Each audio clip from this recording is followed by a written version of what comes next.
নবী সাল্লাল্লাহু আলাইহি ওয়াসাল্লাম মার্কেটে গেলেন, পণ্য রাখা আছে মদিনার বাজারে, তিনি হাত ঢুকিয়ে দিলেন, দেখলেন ভিতরের অংশটা ভেজা। ওলামায়ে কেরাম যারা আছেন তারা এই হাদিসগুলো জানেন, ভেতরের অংশটা ভেজা।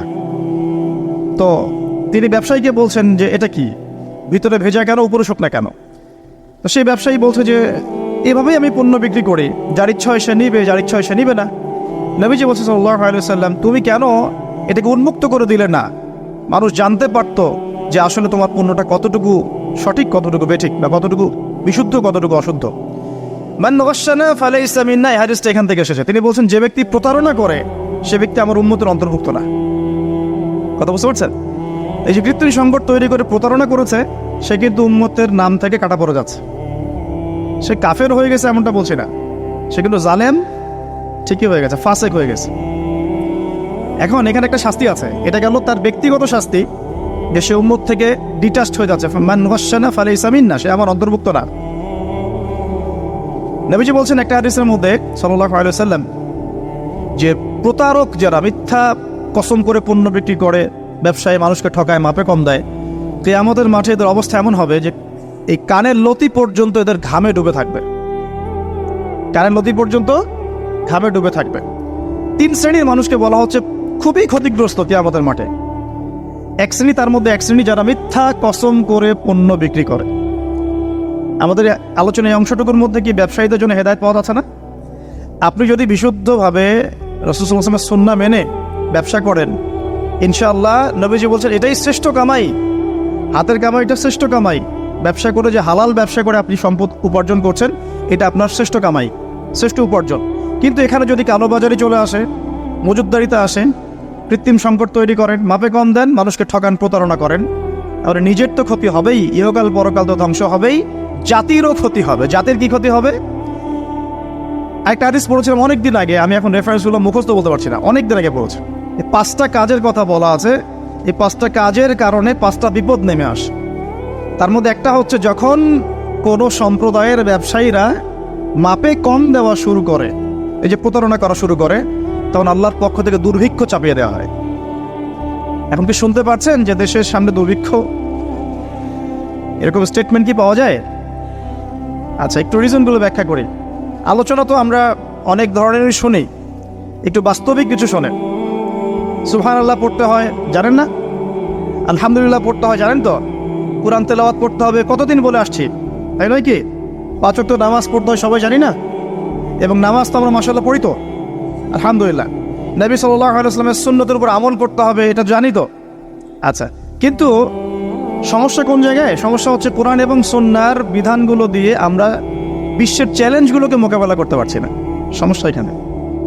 কোরআন আমার হাতে আছে, নবীর হাদিসগুলো আমার কাছে আছে, কিন্তু বিশ্বের ভয়ঙ্কর যে সংকট, যে চলমান সংকটগুলো চলছে, ফিতানগুলো চলছে, এগুলোকে মোকাবেলা করতে পারছি না। বিশ্বটাকে নিয়ন্ত্রণ করছে এখন জায়নিস্টরা, খোলামেলা বললাম, বিশ্বটাকে নিয়ন্ত্রণ করছে এখন জায়নিস্টরা। জায়নিস্ট কারা? সব ইহুদি, সব খ্রিস্টান নয়। সব ইহুদি, সব খ্রিস্টানকে জায়নিস্ট বলা হয় না। ইহুদ এবং খ্রিস্টানদের মধ্যে যারা একে অপরের বন্ধু, তাদেরকে জায়নিস্ট বলা হয়। 1890 সালের পর থেকে এই মুভমেন্টটা সারা ওয়ার্ল্ডে তৈরি হয়েছে, এবং এখন 2022 সালের দিকে এসে বিগত প্রায় 50, 60, 70 বছর থেকে বিশ্বের বড় বড় প্রত্যেকটা ডিপার্টমেন্ট এরা নিয়ন্ত্রণ করছে। মিডিয়া ওদের হাতে। আপনার এই যে ইন্টারনেট সেকশনগুলো, আপনি যত অ্যাপস ইউজ করছেন, সার্চ ইঞ্জিন ইউজ করছেন, স্মার্টফোন ইউজ করছেন, সফটওয়্যারসগুলো ইউজ করছেন, সব কিছু ওদের। প্রযুক্তি, যত বড় বড় প্রযুক্তিগত প্রতিষ্ঠান আছে, সব ওদের। মিসাইলস, যত নিউক্লিয়ার মিসাইলসগুলো আছে, পাশাপাশি পারমাণবিক এবং থার্মোনিউক্লিয়ার বলে, নিউক্লিয়ার এবং থার্মোনিউক্লিয়ার যত অস্ত্রগুলো আছে, বেশিরভাগই ওদের কাছে। পৃথিবীর সবচেয়ে দামি সম্পদ এখন হচ্ছে ব্ল্যাক গোল্ড, অয়েল বলা হয়। এটা সবচেয়ে বেশি রিজার্ভ ওদের কাছে আছে, মাটির নিচে। আমেরিকার মাটির নিচে এত বেশি তেল আছে, যেটা দিয়ে সে আগামী আরও 20 বছর চলতে পারবে, যদি পৃথিবী থেকে তেল চলেও যায়। আমেরিকা কি তেল উৎপন্ন করে? কোত্থেকে নেয়? কোত্থেকে নেয়? আমাদের তেল। চলমান সংকট, ওরা নিয়ন্ত্রণ করছে ফাইন্যান্স, মানে আপনি বিশ্বের যত বিলস অ্যান্ড ইন্ডাস্ট্রিজ এবং ফ্যাক্টরিজ দেখছেন, এর গোড়াপত্তন ওদের কাছে এখন। পলিটিক্যাল দর্শনগুলো, আপনার ডেমোক্রেসি বলেন, সেকুলারিজম বলেন, কমিউনিজম বলেন, ন্যাশনালিজম বলেন, যত বড় বড় দর্শনগুলো আছে, দর্শনগুলো কিন্তু মুসলিমদের থেকে আসে নাই। আসছে নাকি? এই প্রত্যেকটা দর্শন ফিলোসফিগুলো কি মুসলিমদের থেকে আসছে নাকি? এটা পশ্চিম থেকে আসছে। কোন পশ্চিম? যেই পশ্চিমের মধ্যে ছেলে ছেলেকে বিয়ে করতে পারে। কি সুবহানাল্লাহ বলছেন নাকি? একটু আগে আমি সার্চ করে একটা নিউজ দেখে আসলাম, এই কিছুক্ষণ আগে 2 ঘন্টা আগে একটা ঘটনা ঘটেছে। 2 ঘন্টা আগে পশ্চিমের একটা কান্ট্রির মধ্যে দেখলাম যে সমকামীদের জন্য একটা বার আছে। সমকামী তো বোঝেন, মানে গেস, হোমোসেক্সুয়াল। তো সেখানে একটা হামলা হয়েছে, সেখানে 5 জন মারা গেছে, ওদের মধ্যে হামলা। তার মানে এমন সভ্যতা যেখানে সমকামিতা নিবারণ করার জন্য আলাদা বারও হালাল। নাউজুবিল্লাহ। এই সভ্যতার কাছ থেকে আমাদেরকে শিখতে হচ্ছে এখন। ওরা আমাদেরকে শিখায় যে মানবতা কাকে বলে, তাই না? ওরা আমাদেরকে শিখায় যে মুসলিম কান্ট্রিতে মানবতা বিরোধী অপরাধগুলো হচ্ছে দমন করতে হবে। ওরা শিখায় আমাদের যেই সমাজের মধ্যে ছেলে ছেলে বিয়ে করা যায়, নাউজুবিল্লাহ, মেয়ে মেয়ে বিয়ে করতে পারে, নাউজুবিল্লাহ, জেনা তো ওপেন, যে যার সাথে ইচ্ছা জেনা করতে পারে। পর্নোগ্রাফি ওদের জন্য পর্নোগ্রাফি ফরজ, ওদের জন্য পর্ন ফরজ। সারা বিশ্বে 92 বিলিয়ন ডলারের ব্যবসা করে ওরা পর্নোগ্রাফি দিয়ে। এই যে মুভিজগুলো ছড়িয়ে দেওয়া হচ্ছে না, এগুলো বিজনেস, এর পিছনে আছে ব্যবসা, অর্থ, মানি।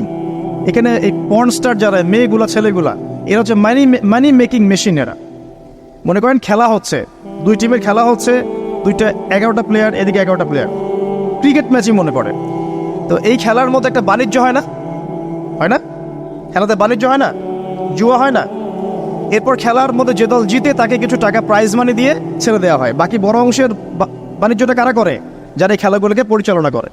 আমার কথা কি বুঝতে পারছেন? ঠিক একইভাবে এই পর্ন ইন্ডাস্ট্রির মধ্যে অ্যাক্টর অ্যাক্ট্রেস যারা আছে, এরা হচ্ছে ওরকম প্লেয়ারের মতো। এরা বাণিজ্য করে, ওরা অল্প টাকা দিয়ে, ব্যাস।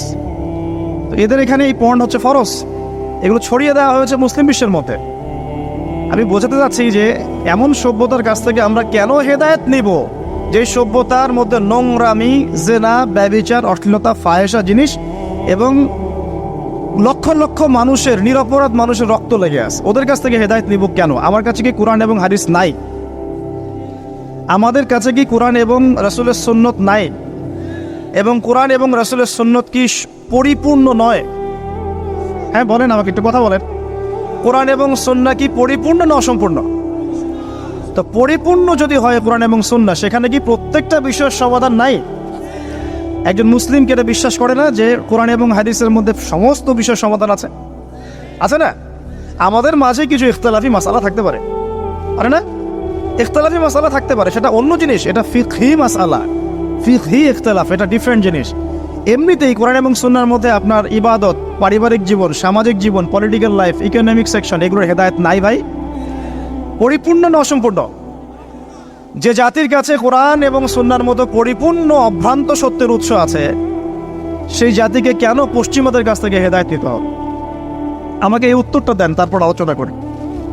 হ্যাঁ, ওদের কোনো কিছু যদি কোরআন সুন্নাহর সাথে মিলে যায়, কোরআন সুন্নাহর অনুকূলে হয়, প্রতিকূলে না হয়, তাহলে গ্রহণ করতে আমাদের কোনো আপত্তি নাই।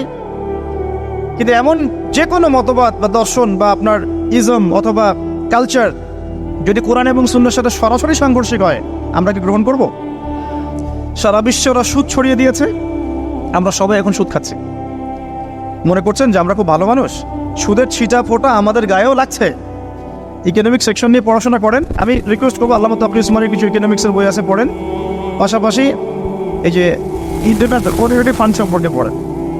নর্মালি যারা ইকোনমিক্সে পড়ছেন তারা প্রত্যেকটা কথা আমার বুঝতে পারবেন ইনশাআল্লাহ। এই যে পেপার মানির কথা বলেছিলাম, এগুলো কোনো ভবিষ্যৎবাণী নয়, এগুলো বর্তমান। পেপার মানি যে থাকবে না, এটা কোনো ভবিষ্যৎবাণী নয়, এটা হচ্ছে বর্তমান। শুধু পেপার মানি না, এই যে ডলারকে দেখছেন সারা ওয়ার্ল্ডে দাপটের সাথে ঘুরে বেড়াচ্ছে না, দেখবেন একসময় ডলারও থাকবে না ইনশাআল্লাহ।